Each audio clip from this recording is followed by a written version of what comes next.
तो आप सबको नमस्ते प्रणाम। मैं आपका अपना ठाकुर प्रखर सिंह और रात के 10 बज चुके और कहानी का जो सिलसिला है बदस्तूर जारी है।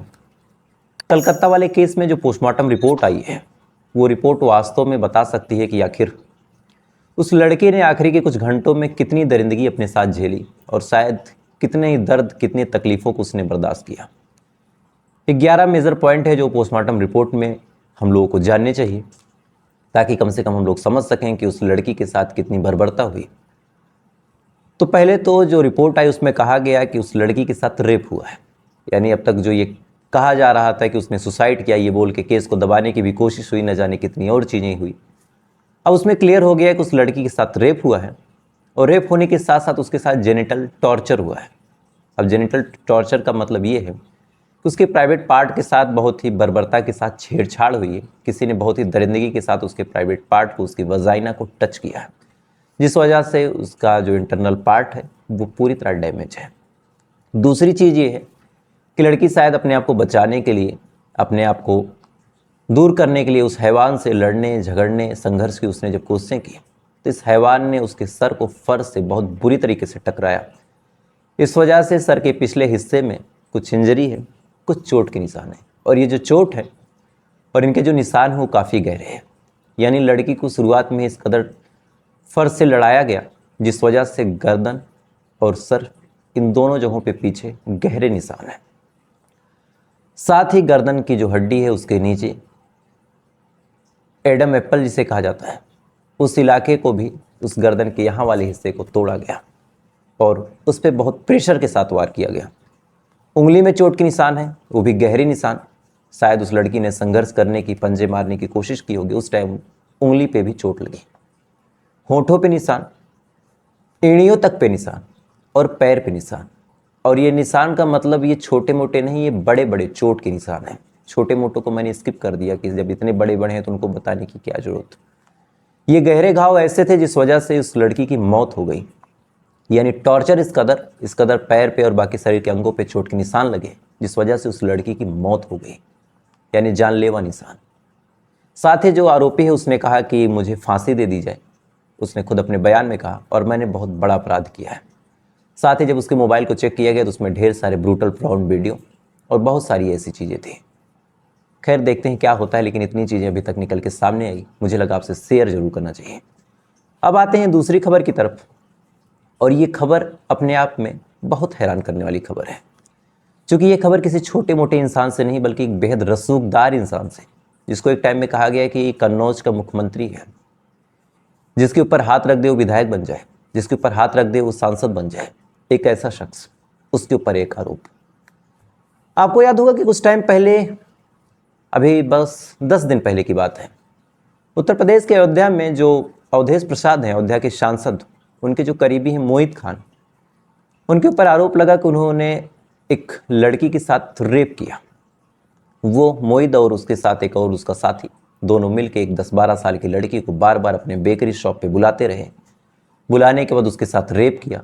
लड़की जब प्रेग्नेंट हुई, प्रेग्नेंट होने के बाद फिर बात पुलिस तक गई, पुलिस वालों ने बात को दबाने की कोशिश की। उसके बाद तमाम चीज़ें, अब ये बात न्यूज़ चैनल पे निकल के सामने आई, हम लोगों ने भी कहानियों को बढ़ चढ़ के सुनाया, आप लोगों तक उस घटना को पहुंचाया। कुछ ही टाइम बीता था, पक्ष विपक्ष भी हुआ, एक वीडियो सोशल मीडिया पे वायरल हो गया, और इस पूरी कहानी को सुनाओ उससे पहले आप इस वीडियो को पहले देख लीजिए।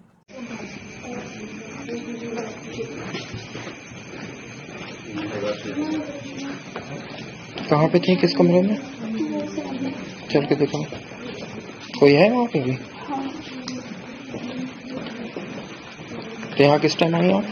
9 बजे से पहले।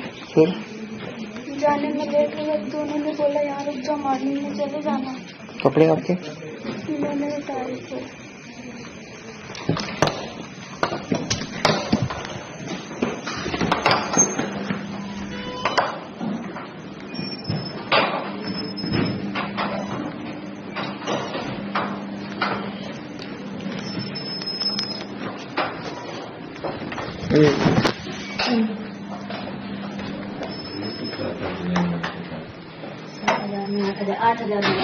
क्या बात हो गई भैया? यही हुआ? आइए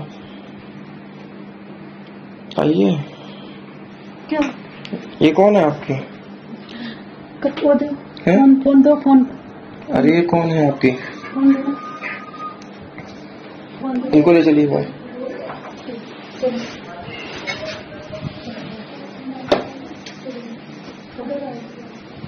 क्या बात? कोई बात नहीं तो कंप्लेन करिए आपके क्या कपड़े, ये पहना दो इसके कपड़े।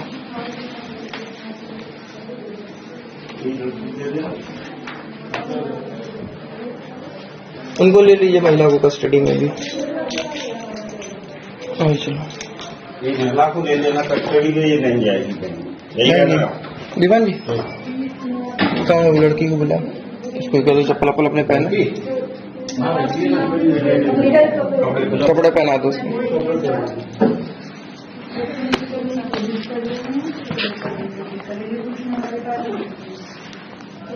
अब वीडियो आपने देख लिया होगा।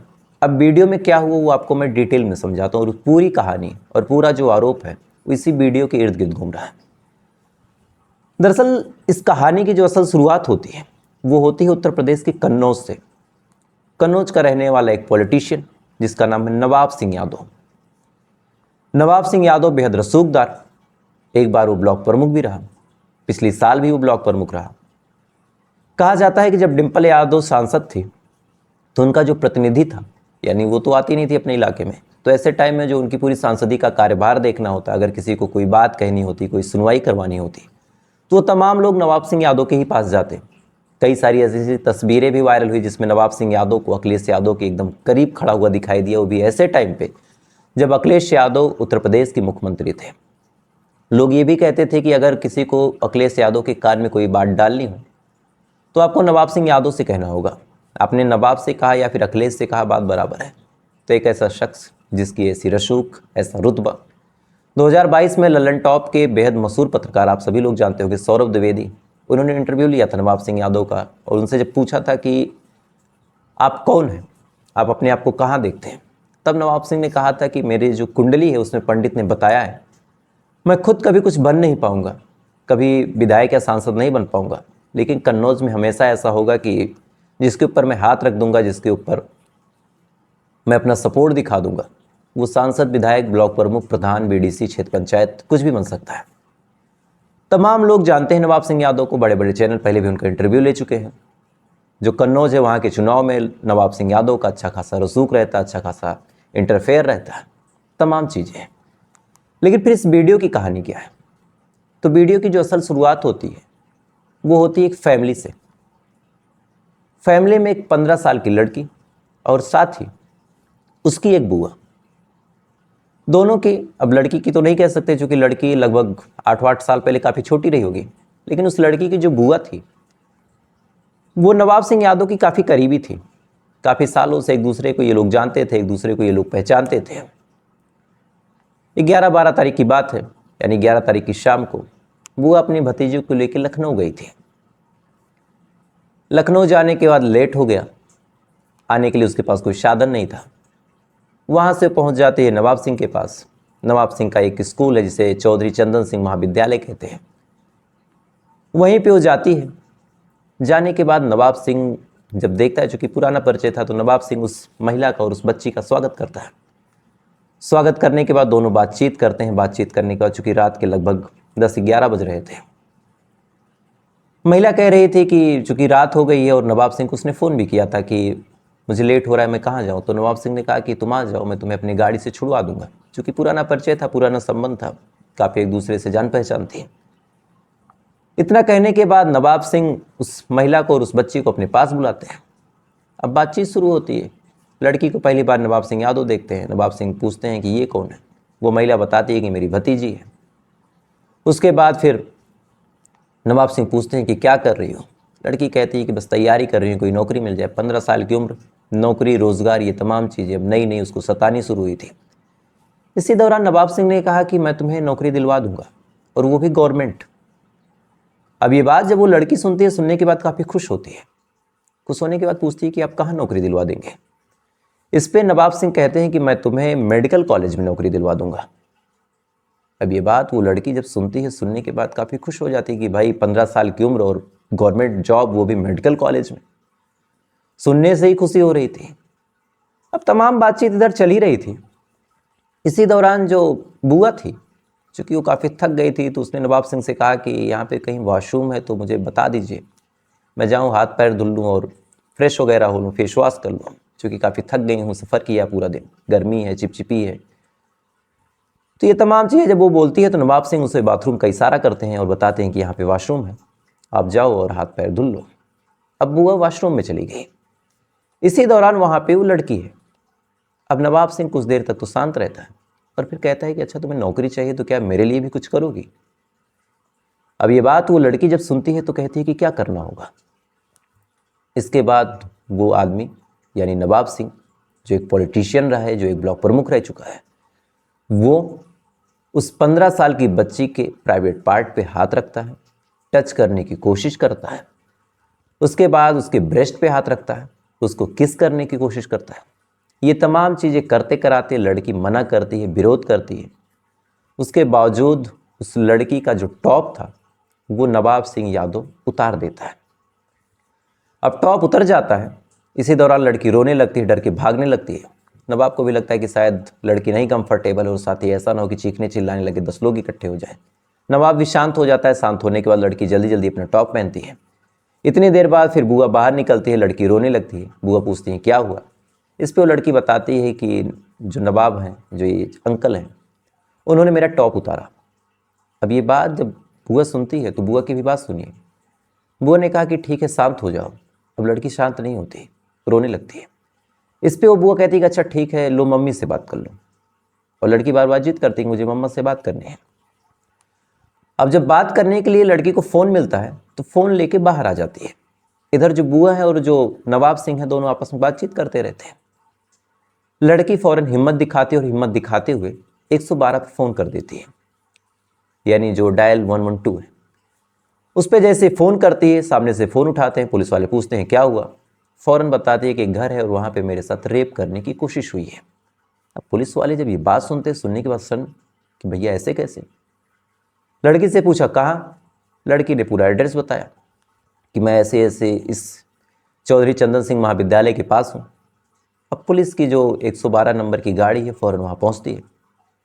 जब पता चलता है कि मामला नवाब सिंह यादव से जुड़ा है तो और पुलिस वाले आते हैं। आने के बाद अब यहीं से वीडियो कैमरा ऑन होता है। वीडियो कैमरा ऑन करते हुए जैसे अंदर दाखिल होते हैं तो बुआ और नवाब सिंह अंडरवियर में या फिर हाफ पैंट था, जो भी था,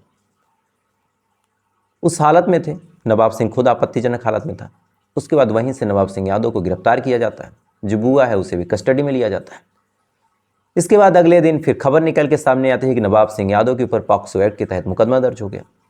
साथ ही एक नाबालिग लड़की के साथ छेड़छाड़ के तहत मुकदमा दर्ज हो गया। और यहीं से फिर तमाम कहानी निकल के सामने आई। उसके बाद फिर कुछ लोग अब यहाँ ये भी कहने लगे कि जो बुआ है वो खुद बीजेपी के साथ जुड़ी हुई है और बीजेपी के साथ जुड़ी हुई है, इस वजह से उसने फंसाने के लिए तमाम चीज़ें की। इधर एक और चीज़ निकल के सामने आई। कई महान बुद्धिजीवी ने कहा कि रात के 11 बजे 1 बजे किसी के घर जाके नौकरी मांगने की क्या ज़रूरत थी। वो नौकरी मांगने नहीं, फंसाने गई थी। लेकिन जो वीडियो में दिखाया गया, कोई भी सभ्य इंसान होगा, किसी पार्टी से हो या ना हो, एक 30, 35, 36 या फिर एक आदमी जो थोड़ा सा समझदार हो, 10-12 साल के लड़के किसी महिला के सामने अंडरवियर में नहीं लेटे होते, खासकर तब जब वो महिला बाहर से आई हो। लेकिन वीडियो में क्लियर दिखाया गया कि नवाब सिंह यादव अंडरवियर में बाकायदा आराम से लेटा हुआ था, उससे कोई मतलब नहीं था और ऐसा प्रिटेंड कर रहा था जैसे उस महिला से काफ़ी सारी ऐसी नज़दीकियाँ हों जो शायद बताना और समझाना कैमरे के माध्यम से पॉसिबल नहीं है। इसके बाद तमाम तरह की चीज़ें हुई। अगले दिन फिर उस लड़की को मेडिकल के लिए भेजा गया। लड़की का मेडिकल कराया जा रहा है, लेकिन अभी तक जो पूरी घटना हुई थी यहीं तक थी। अब इसमें कुछ लोगों का कहना था कि क्या, चूँकि बुआ ने भी कहा कि मुझे पता नहीं, मैंने देखा नहीं कि उस लड़की के साथ ऐसा कुछ हुआ था, लेकिन लड़की ने अपने स्टेटमेंट में क्लियर बताया। और फिर बुआ के एक इंटरव्यू को मैंने देखा और उसका एक वीडियो वायरल हुआ था, हालांकि मेन स्ट्रीम पे अभी वो नहीं चल रहा है। उस वीडियो में चूँकि कुछ लोकल लोगों ने मोबाइल के माध्यम से उस इंटरव्यू को लिया था, तो उसमें उस महिला ने दावा किया था कि मैं वॉशरूम गई थी, जब मैं लौट के आई तो ये लड़की रो रही थी, 15 साल की जो बच्ची थी वो रो रही थी। और रोने के दौरान मैंने पूछा कि क्या हुआ, तब उसने बताया कि अंकल ने मेरा टॉप उतारा। तब मैंने कहा कि शांत हो जाओ। तब लड़की ने कहा कि मुझे मम्मा से बात करनी है और मैंने फ़ोन दिया, तो फ़ोन लेके बाहर आई और 112 नंबर पे उसने फ़ोन किया। अब 112 नंबर पे कैसे फ़ोन हुआ, इस बारे में उस महिला को भी कोई और जानकारी नहीं थी। फिलहाल देखते हैं इस केस में क्या होता है। जो सपा ऑफ हेडक्वार्टर है जहाँ से सारा संचालन होता है उसने सीधा सीधा हाथ खड़ा कर लिया और कहा कि इस आदमी से मेरा कोई संबंध नहीं है, हमारी पार्टी का कोई लेना देना नहीं है। लेकिन बड़े बड़े लोग ये जानते हैं कि एक टाइम में जो नवाब सिंह यादव हैं वो सपा के काफ़ी करीबी रहे हैं, वो सपा पार्टी के कार्यकर्ता के तौर पे काम कर रहे थे। कन्नौज में ये माना जाता था, आज की बात नहीं है, 2022 में, 21 में, 20 में, 2017 में उनका बाकायदा इंटरव्यू चलता था कि वो जिसे चाहेंगे उसे जिता देंगे। हालांकि कभी उन्हें खुद कोई टिकट नहीं मिला। तो एक ऐसा इंसान एक 15 साल की बच्ची के साथ जब ऐसा कुकर्म करता है तो शायद दुनिया शर्मसार हो जाती है। और वही लोग जो कोलकाता वाले केस पे रो रहे हैं, यहाँ पे धर्म, जाति और पॉलिटिकल एंगल खोज रहे हैं। और इसी वजह से ऐसा होता है कि जो लोग पूछते हैं कि रेप के आरोपियों को सज़ा कब मिलेगी, तो यहीं से नहीं मिल पाते, चूँकि ऐसे केसेज में भी जो हमारी पब्लिक है 50-50 दो भाग में बढ़ जाती है। एक कहता है कि गलत है, दूसरा कहता है कि सही है। खैर, आपकी क्या राय है कमेंट कीजिएगा। और इस कहानी को यहीं ख़त्म करूँगा। तो आपसे कल फिर मुलाकात होगी किसी दूसरी सच्ची कहानी के साथ। तब तक अच्छे रहिए, खुश रहिए, अपना ख्याल रखिए, अपने देश का ख्याल रखिए। जय हिंद, वंदे मातरम।